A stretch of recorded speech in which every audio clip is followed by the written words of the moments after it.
mas pinadali na po yung negosyo ngayon. Bakit po? Pandemic po itong resulta na to.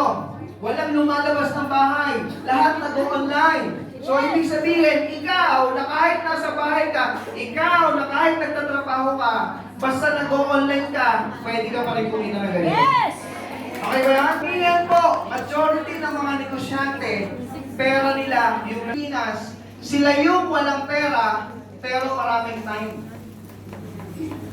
Morning, Hong Kong! Good morning! Grabe namin sa puro. Bakit puro babae?